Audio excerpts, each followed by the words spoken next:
this talk this afternoon has two objectives.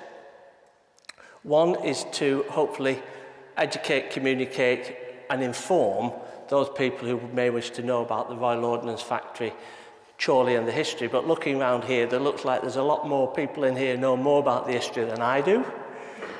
But secondly, it is also an appeal to those people who have worked at the Royal Ordnance Factory, and we'd like you to, before you go, make contact with us if you'd like to participate in a memories project where you may wish to either be interviewed on camera or on a tape recorder, or perhaps we could make some notes, or you could send us some notes on your time at the Royal Ordnance Factory. It's all part of the Chorley Remembers project, as well as the Buckshaw Village Community Association in connection with Barrett Legacy, who are one of the house builders on here. They have a legacy project, and they want to ensure that something is left. Although, with respect, looking at the site today, one or two of you have said there's not much left, is there? So, no. But don't blame me. I'm just the messenger. So before I go on, I also want to introduce a gentleman sat here at the back. That's John Garwood. John Garwood is a fellow trustee of the Chorley Remembers project and worked for many years at the Royal Ordnance Factory. And also, John, like myself, is a local historian and author. But we tend to enjoy the First World War more than the Second World War. But today, as you'll see, you're seeing the history from its beginning. Now, if I have got my facts wrong, please don't barrack me yet. I will try and answer some questions at the end, but I hope that you perhaps will supply more information. But if I've made a glaringly obvious mistake, and historians are like politicians, fallible, do let me know. But I hope today to show you some photographs which may or may not have been seen before, bring together some facts, and at the end of it, hope you've enjoyed it. The talk this afternoon is free. You're welcome at any time to make a donation to the Chorley Remembers project, and those donations will go to put the names of Chorley people on the cenotaph in Astley Hall.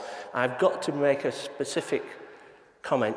Chorley people means Chorley town. It cannot include, sadly, all the villages, otherwise we'd be duplicating everything. It would be 5 times the cost. So I just thought I'd mention that accordingly. So, quick gulp of water and straight in. Now I notice some of you have got the same book that I've had a look at, and I'd just like to place on record my thanks to the authors of this excellent book, Royal Ordnance Factory Chorley. It is available at the library, but I think I've got the only copy at the moment.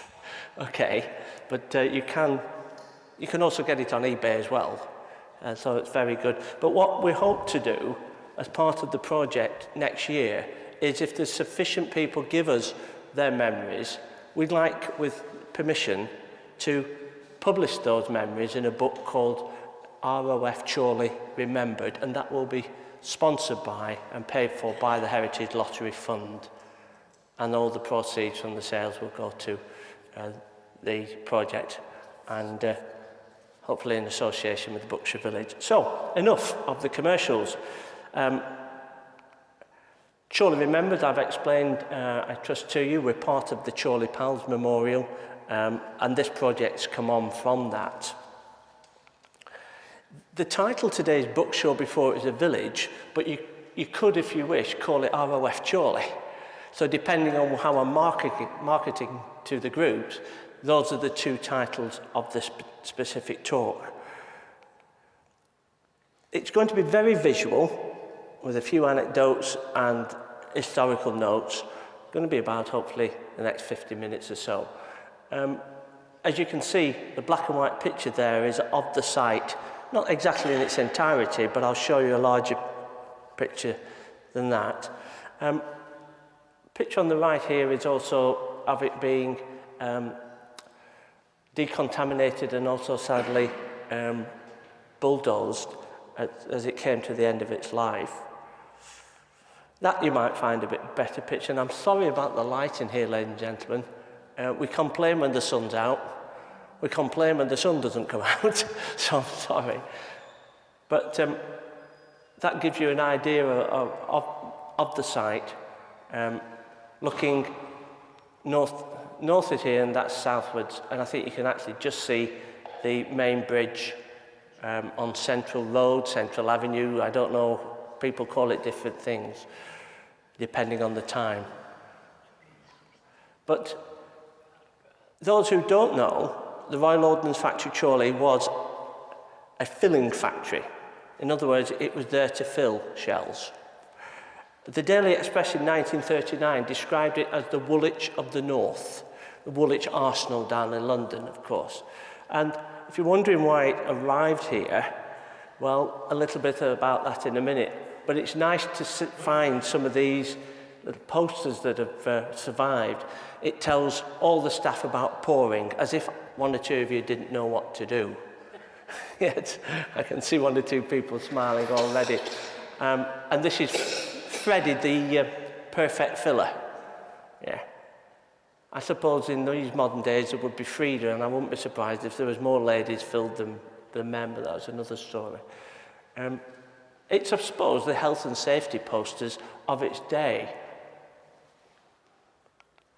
But the origins of the site actually go way back, certainly before even 1650, when Buckshaw Hall was built. It's still there today, and I believe there's some developments on this happening soon.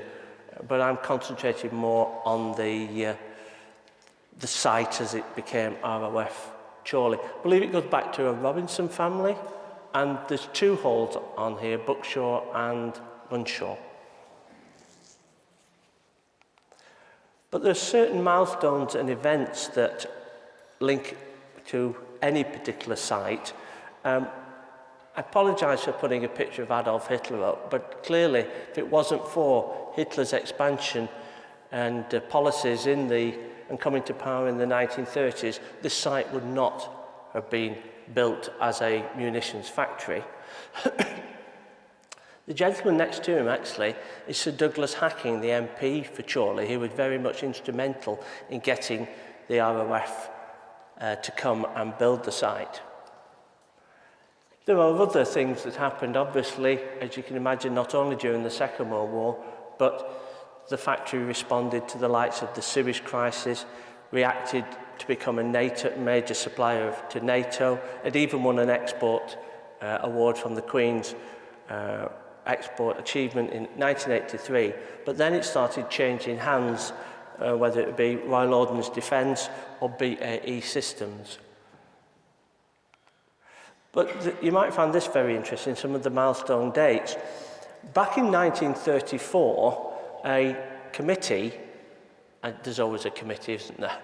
A government committee started identifying that actually, pardon me, all our eggs were in one basket down in the south of England. And what happened if Germany invaded or started bombing it, everything would be down there, and they tried to. The idea was to take some of the factory filling and the business of munitions out the range of bombers. And it's no coincidence, actually, that the chairman of that committee was Sir Douglas Hacking, the MP for Chorley. Now, politicians are much maligned, and we won't go that route, but clearly he had the best interests of Chorley at heart, because guess what? One of the suggestions for the location of one of these two new filling factories was Chorley. The other was at Bridgend. As it was, both were chosen, but Sir Douglas clearly got his way, and in 1935 the cabinet papers show that Chorley was selected to be one of these two factories, and it put the wheels in motion. I'll jump ahead because I'm going to cover the whole history from the beginning in the first sod being cut in 1937 shortly. But jumping ahead, in 1979, privatisation was proposed by then Conservative government.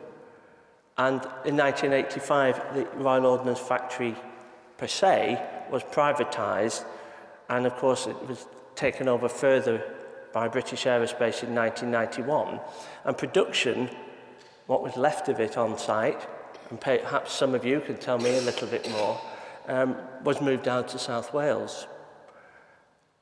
1998, apparently, decontamination started, and final closure was in 2007.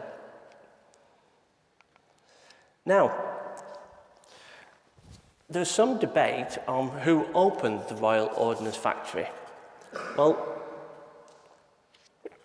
as the site was being developed and ready to be opened, there was a Gala day. And that Gala day was actually on the 20th of August 1938.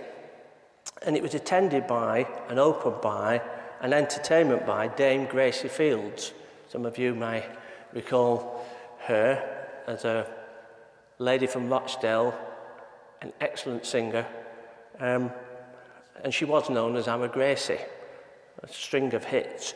Now, the interesting thing is also, and it might be a tip for our friends at the Community Association, you can actually get a copy of the newsreel from Pathy News of the day. It wasn't held on site, it was held over at Leisure Hall, apparently. Please don't tell me somebody's in the hall today that attended. I'd be delighted if they were.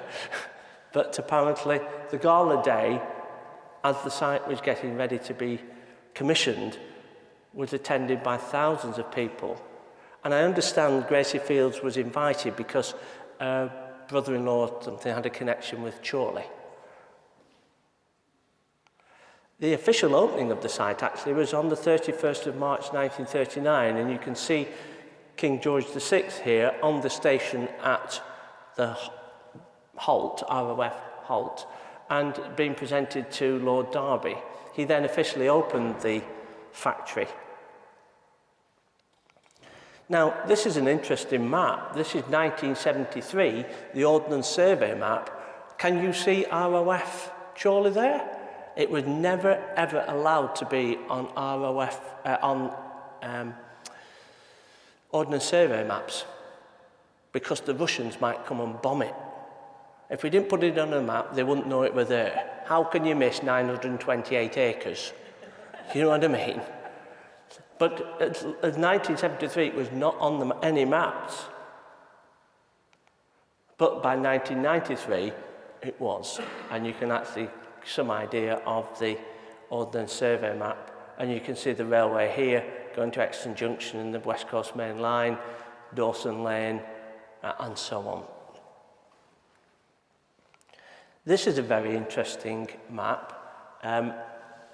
It actually shows the outline of the site, give you some bearings. This is the railway here. That's the headquarters building, and you can still see the Central Road, Central Avenue, which is there today. Now, I understand that each area was grouped, and people have coming up to me saying, I worked in Group 3 or a Group 10 or Group 8. You might as well talk French to me. You know what it means, but I don't. Although I believe Group 10 was headquarters building and more an administration. But some of you are now glazing over going, oh, I remember Group 3 well. Yeah? Just give you an idea of the building types. And it just, again, you can get your bearings with the north-south approach. And what was in each building, whether they're process buildings, large magazines, medium magazines, transit stores, or engineering offices and canteens. And you'll hear in a minute how many canteens were on this site. It's unbelievable.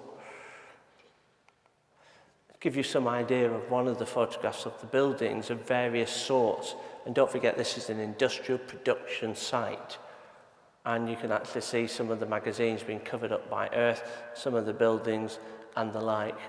It must have been a rabbit warren.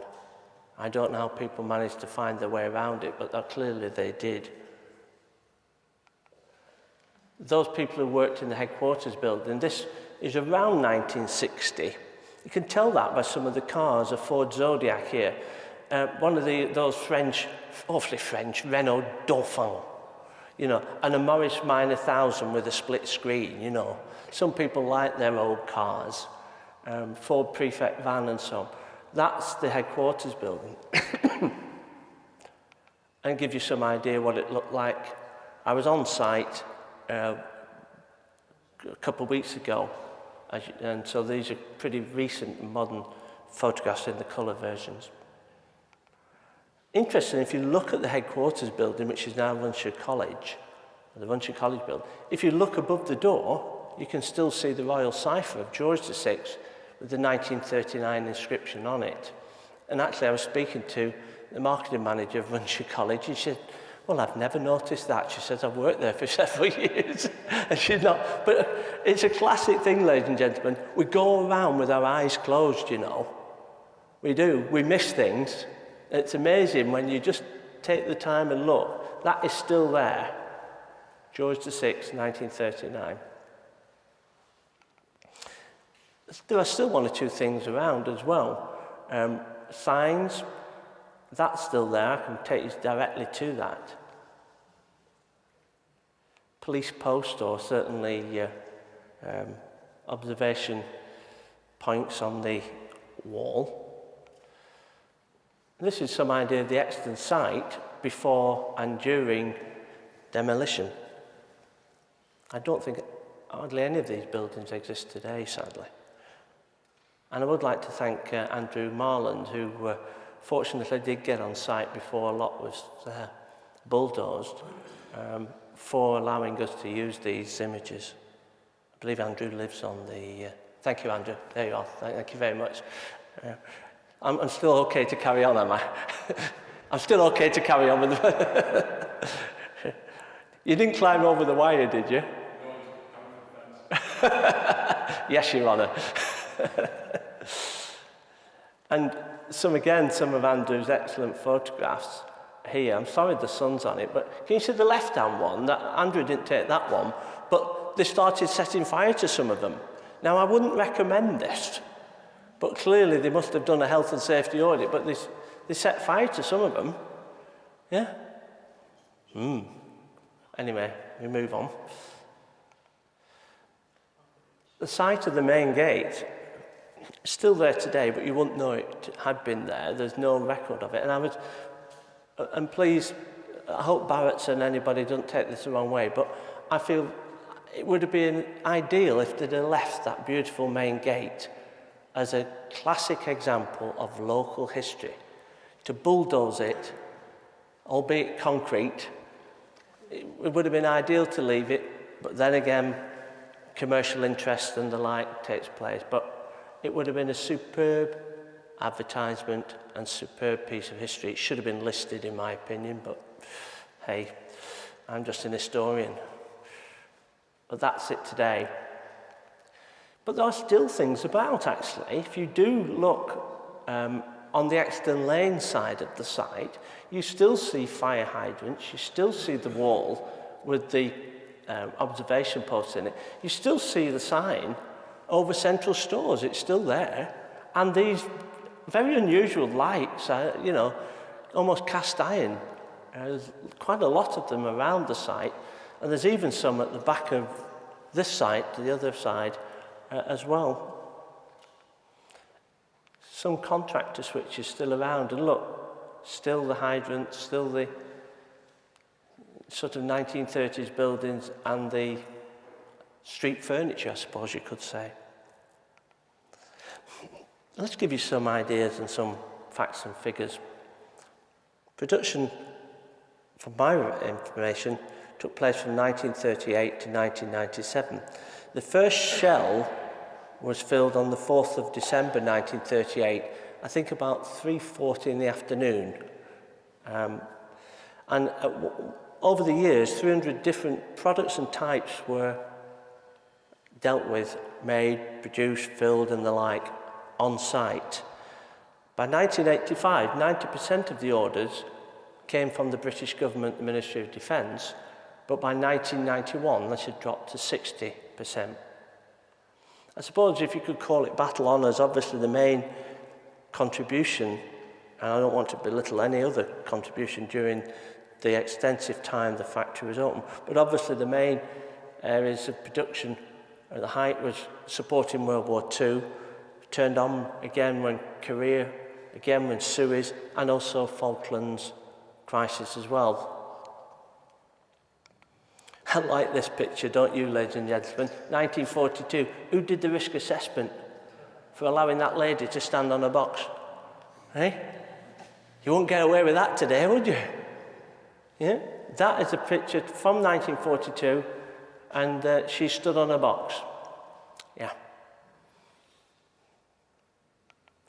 And again, 1942, inside the works, filling. Later on, although this is a World War II, these are the latter side of it when it became more for the ammunition side. This is an interesting photograph found in the library at Chorley. This is the construction starting in 1937 on what was a greenfield site. It was farmland, and quite a few farmers lost, as you can imagine, a big chunk of their land to enable this facility to be built.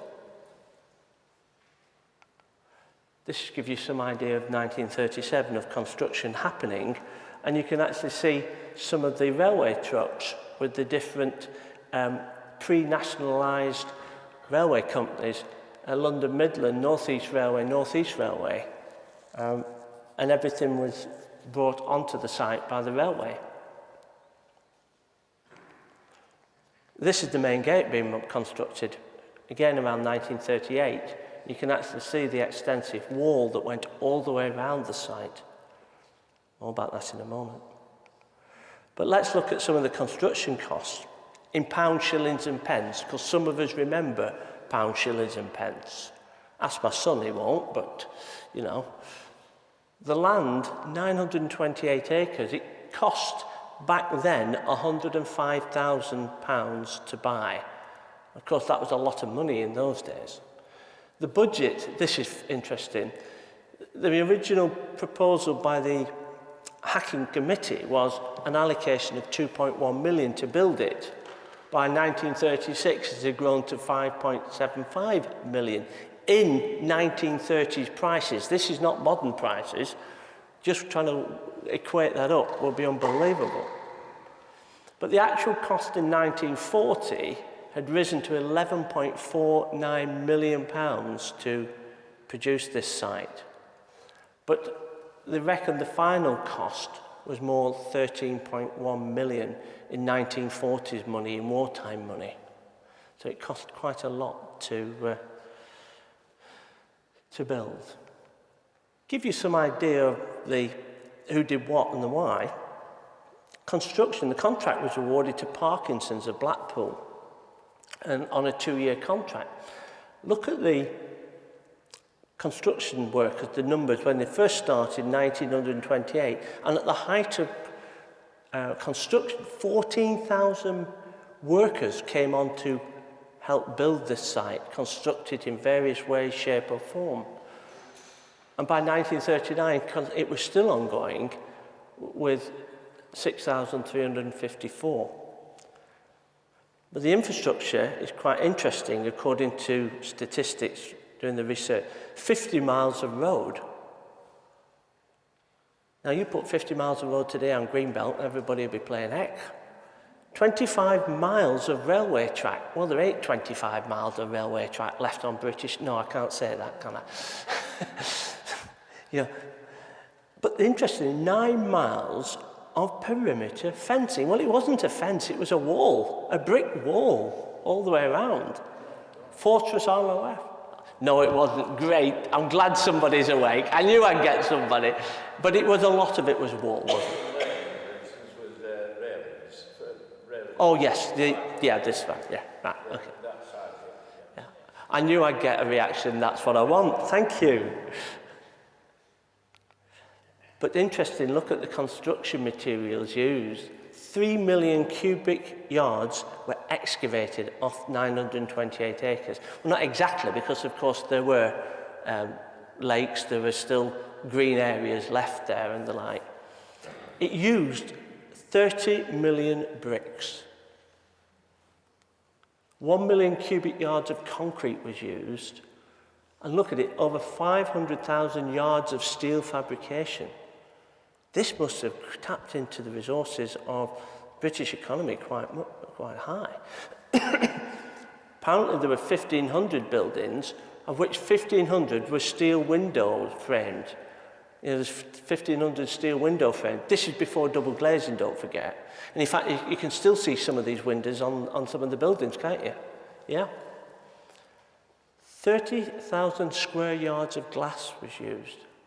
But interestingly, at the height, per day, 5,000 tons of concrete was used. It had its own concrete mixer, massive, great big facility, just to make and get ready to supply the war that clearly was coming and did come. Interestingly, there was this hostel, Highways Hostel, from 1942 to 1964. According to the library, and I thank our friends at Chorley Library, it was opened in 1942 by Lady Churchill. It was there to provide accommodation for up to 2,000 ROF workers in the area. It belonged to the Ministry of Supply, but it had a checkered history, and somebody bought it, but sadly it closed in 1964. Research showed that at one stage the Americans supposedly used it, although a lot of the Americans were at Washington Hall close by as American Air Force accommodation. Interesting, talking about the Second World War. There's this, and I've yet to see it confirmed, but you know, the anecdotal history says that the bouncing bomb from the Dambuster Raid was filled at ROF Chorley. Only filled, it wasn't made, it was filled, because the casing and everything was made at other works across the country. That was well documented. Those who don't know the story of it, the bomb, the bouncing bomb as it was described, was designed by Barnes Wallis. It had a code name of Upkeep, but it wasn't a bomb, it was a mine, because it bounced along the reservoir in front of the dams in Germany, hit the wall and sunk. So as soon as it sunk, it became a mine. And of course, when it lowered itself down to a certain pressure, it then exploded. So it was, in effect, a mine. Now, it was filled with Torpex. Now, telling me filling it with Torpex, I wouldn't know yogurt from Torpex. But it was an explosive, which was, the filling was done, apparently, at ROF Chorley. There were 120 manufactured and filled, which I presume all 120 were filled at Chorley, but only 19 were used in the Second World War. And it was supposedly top secret, but the Germans had got the plans of it, or worked it out, within a month or two of what happened to their dams in May 1943. This is how you can see the bouncing bomb under the belly of a Lancaster, and it was rotated before it was dropped.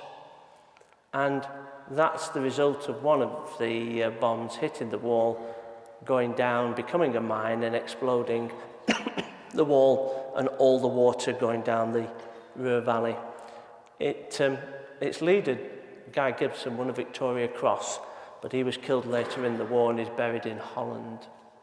The 617 Squadron badge says, "Après moi le déluge," after me the flood.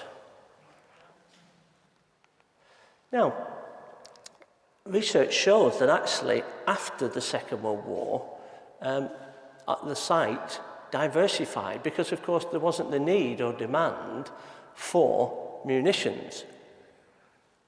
And it diversified into a number of other trades, as you can see from this 1948 photograph. Concrete sleepers, houses, uniforms and the like.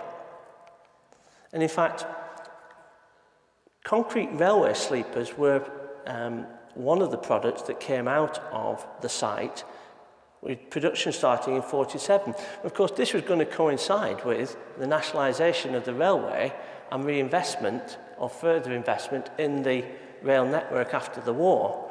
And apparently 2,500 were made a week on the site.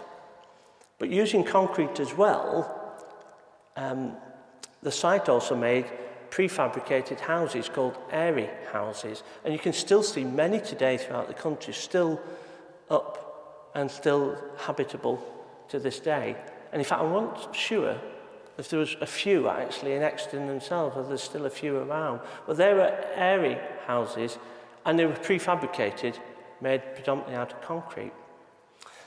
But there was also a massive production line in making uniforms and workwear, I should say, which predominantly had a female workforce.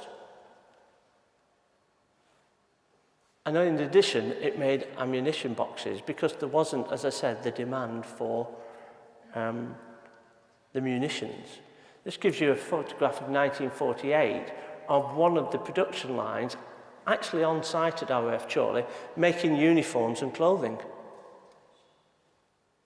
Just think, perhaps some of those ladies had retrained from filling munitions to being seamstress. Go on, tell me you did. I did. Thank you. Not them, though. No. So you did. So you, yeah. It was as big as that, was it? Pyjamas when I was there. Pyjamas. All right. Army pyjamas. Right. Okay. All right. Now, again, a little bit more Miscellany.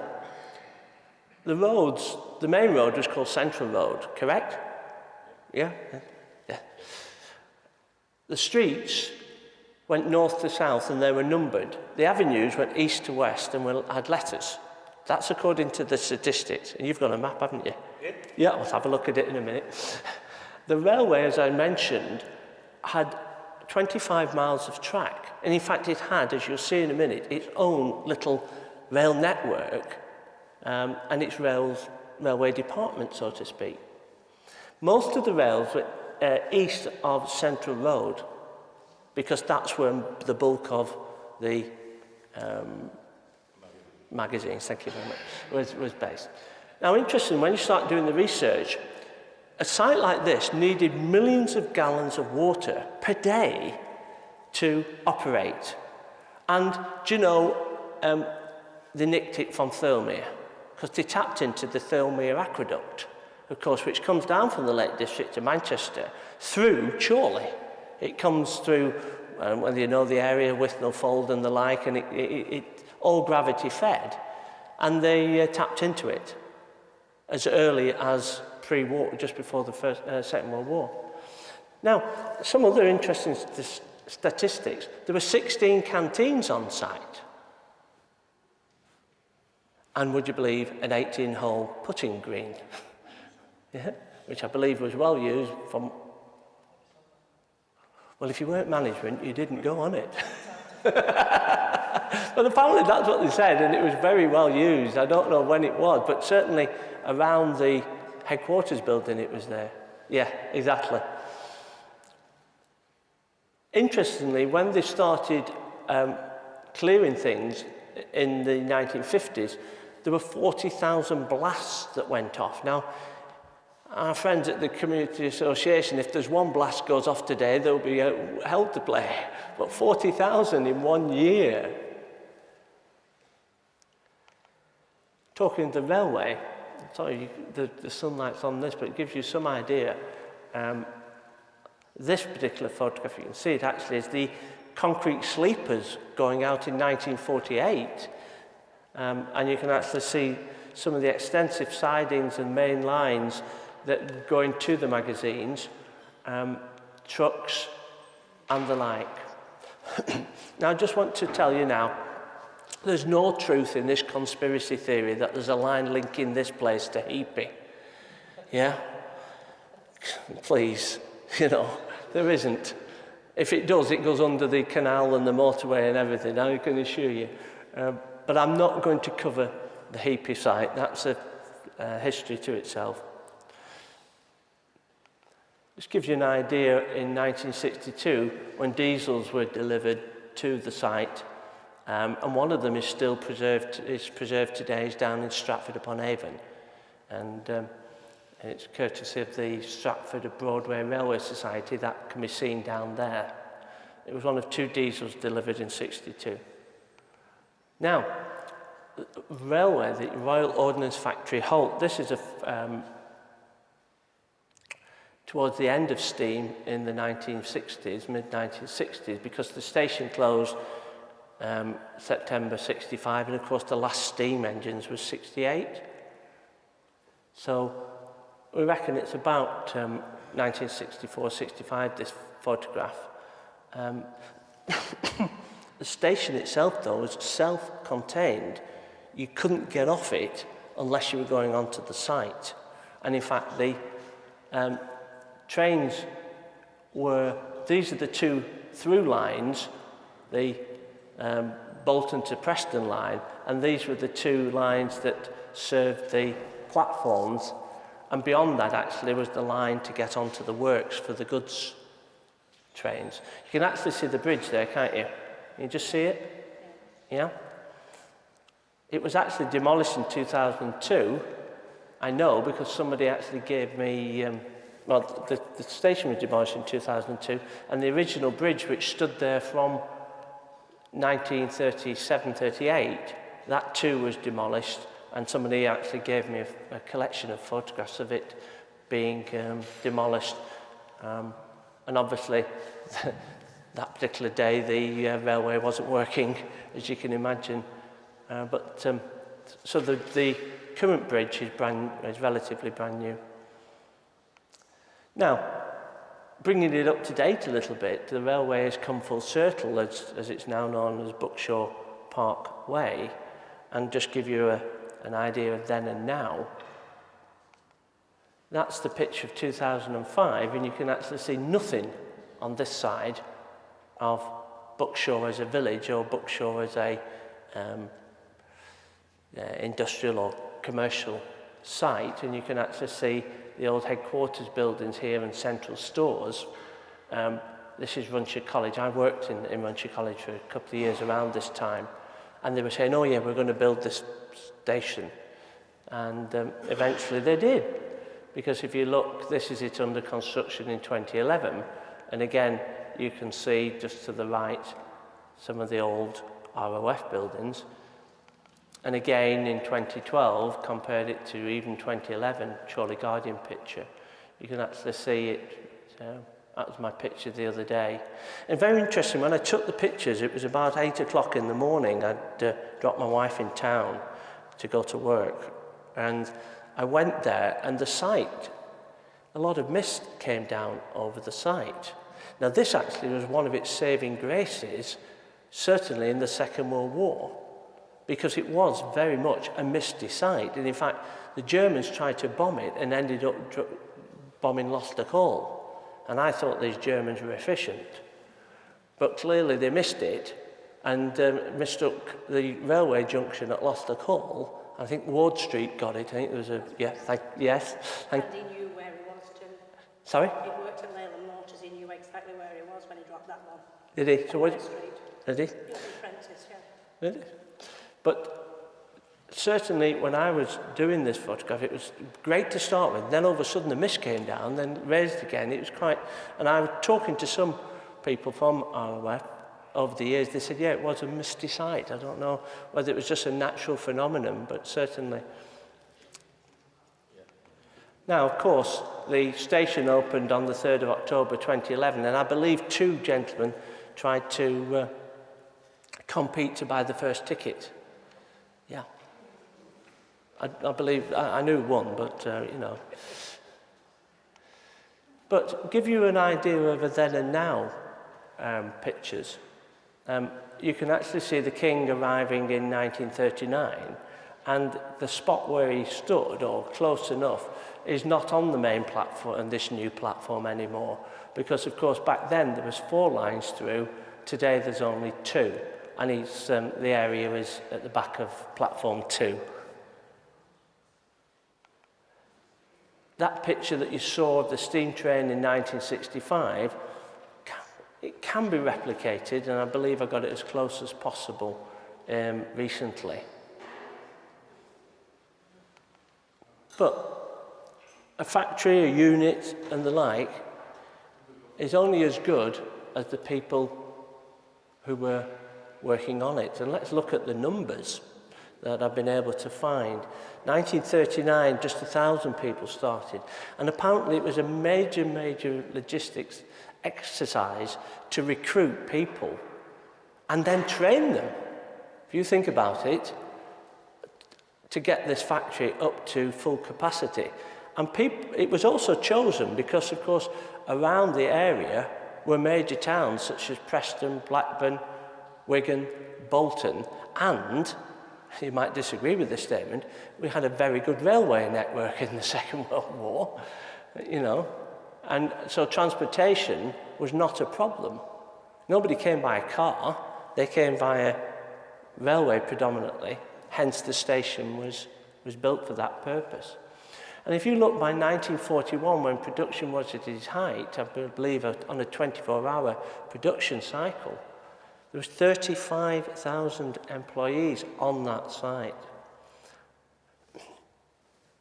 By 1949, just 5,000 were there, and you can see it going down in 61 and 72.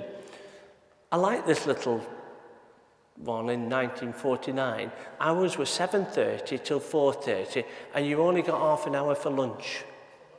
Yeah? But interestingly, back in the Second World War, the Chorley site accounted for 20% of the Royal Ordnance Factory establishment, in other words, the headcount, across the country. So 1 in 5 worked at Chorley. Let's look at a few people who actually worked on the site. Now, John and I have been heavily involved with the Chorley Pals Memorial and that beautiful statue on the Flatiron, obviously. And there are names on there of men who died, but also survived the Somme in the First World War. And a number, actually, came to work at the Royal Ordnance Factory during the Second World War. One of them, Sergeant Edward Sharp, had already served in the Boer War. Didn't fight in the First World War. He actually was put on working on tanks, would you believe, because he was an engineer. After the First World War, he worked in Wilcox, the ironmongers in Chorley, and then eventually, once the ROF was opened, worked on that site and was also a fire watcher. Next to him, Stanley Holgate, who was seriously wounded on the Somme on the 1st July 1916. He eventually worked on the site.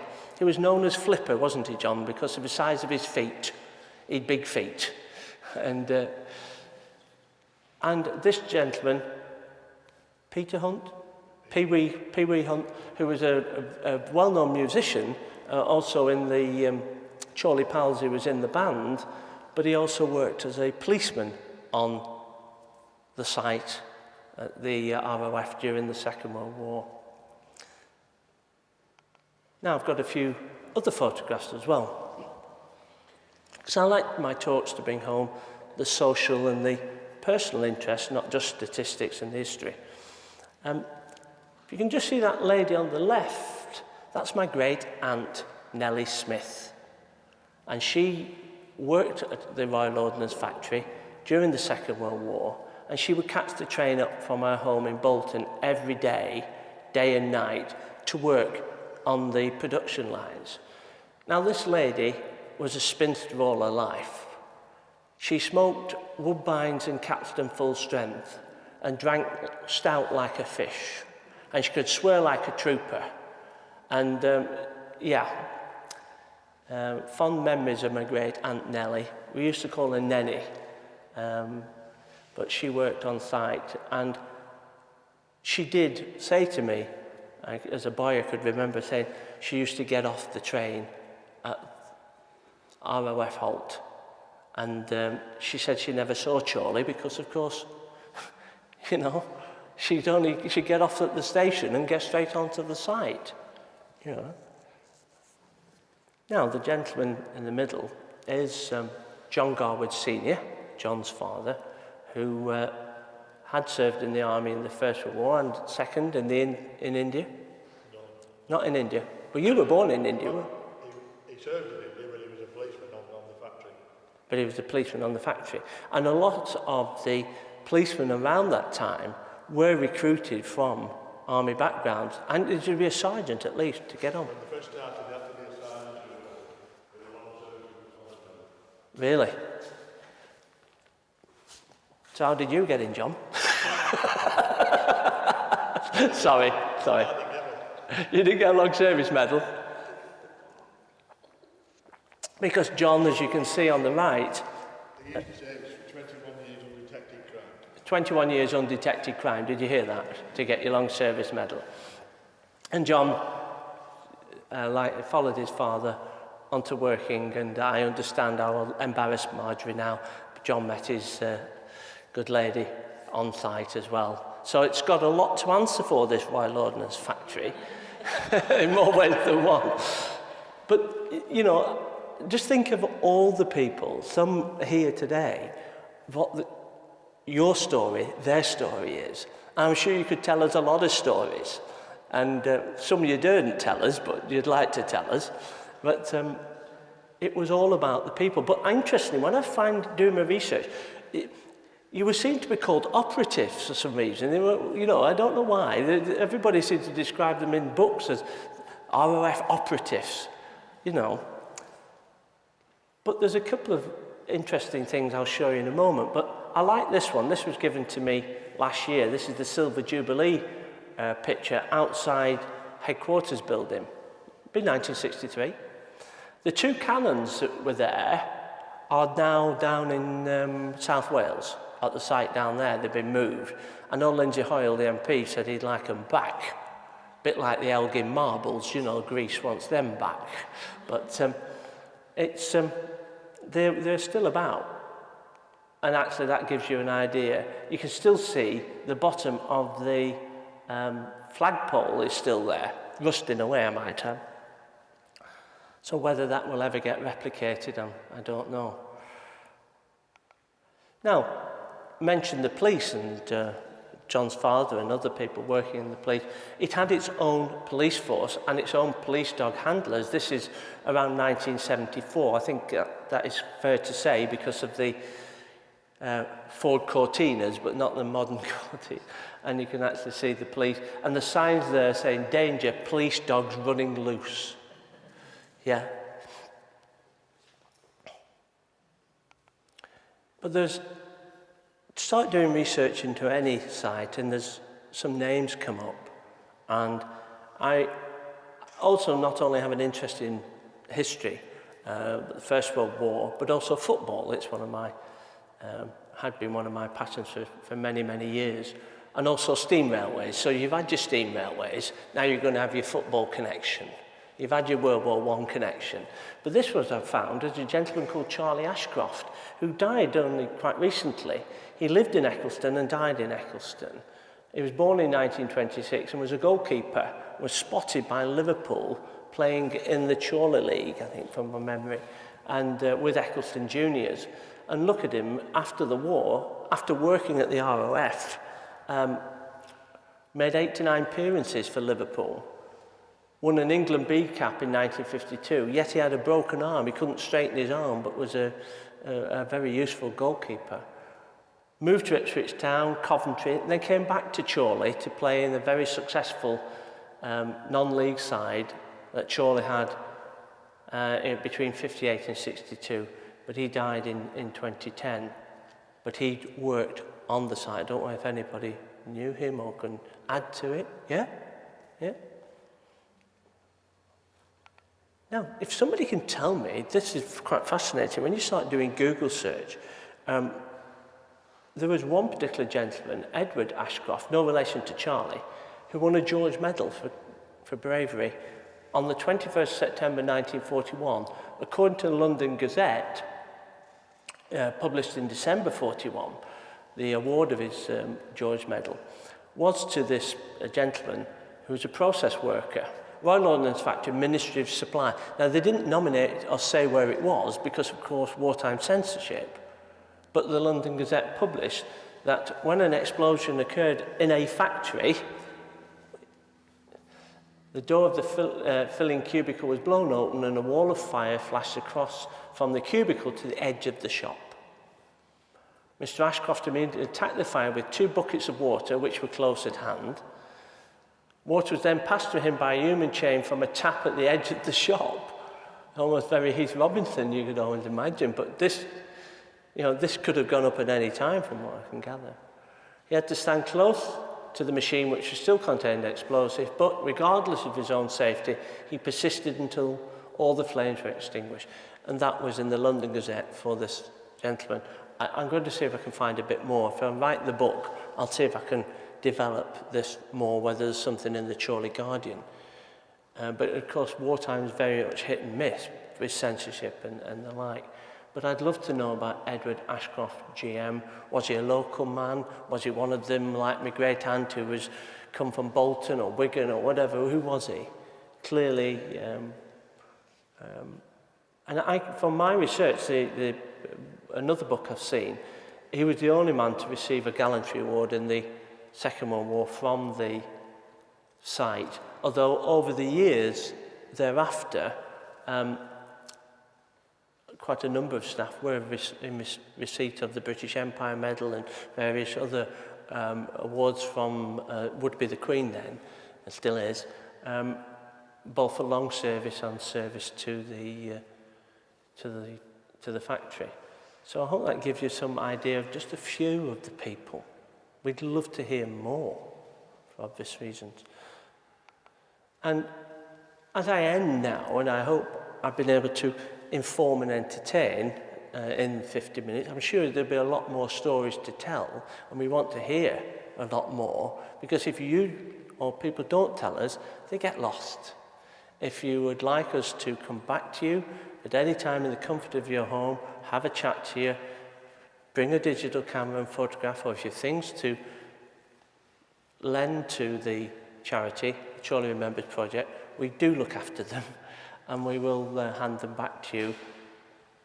Do tell us a little bit more.